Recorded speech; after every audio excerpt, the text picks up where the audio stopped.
ஞாயிறு விடுமுறையொட்டி திருவண்ணாமலை அண்ணாமலையார் கோவிலில் பக்தர்களின் கூட்டம் அலைமோதி காணப்படுகிறது. அதிகாலை முதலே குடும்பத்துடன் வந்து நீண்ட வரிசையில் காத்திருந்து பக்தர்கள் சுவாமி தரிசனம் செய்து வருகிறார்கள். சுமார் 2 கிலோமீட்டர் நீண்ட வரிசையில் 5 மணி நேரத்திற்கு மேலாக காத்திருந்து பக்தர்கள் சுவாமி தரிசனம் செய்து வருகிறார்கள். ஆந்திரா, கர்நாடகா உள்ளிட்ட வெளி மாநிலங்களிலிருந்தும் ஏராளமான பக்தர்கள் வருகை புரிந்து வருகிறார்கள்.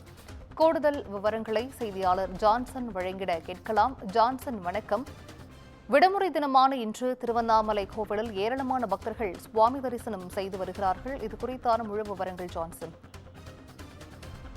வணக்கம் சிந்துஜா. திருவண்ணாமலை மாவட்டத்தில் அண்ணாமலையார் திருக்கோயிலில் இன்று அதிகாலை 5 மணிக்கு ஆகம விதிப்படி கோயில் நடை திறக்கப்பட்டு உண்ணாமலை அம்மன் உண்டாகிய அண்ணாமலையாருக்கு சிவாச்சாரியார்கள் வேத மண்டலம் முழங்க சிறப்பு அபிஷேகம் செய்தனர்.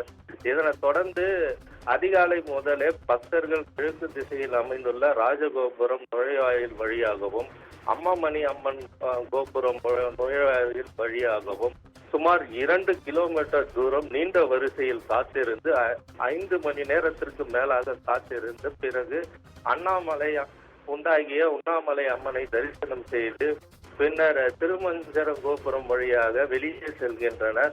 வழக்கமாக அண்ணாமலையார் கோயிலில் சனி மற்றும் ஞாயிறு மட்டுமில்லாமல் விடுமுறை தினங்களிலும் உள்ளூர் மற்றும் வெளியூர் பக்தர்கள் அதிக அளவில் வருகை புரிவதாக கூட்டம் அதிகரித்து காணப்படுகிறது.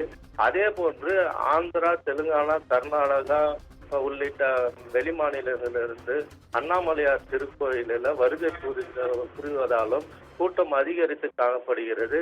குறிப்பாக இன்று அதிகாலையிலிருந்தே கை குழந்தைகளுடன் பெண்கள் மற்றும் முதியவர்கள் என நீண்ட வரிசையில் காத்திருந்து சுமார் 5 மணி நேரத்திற்கு மேலாக காத்திருந்து அண்ணாமலையாரை தரிசனம் செய்து வருகின்றனர்.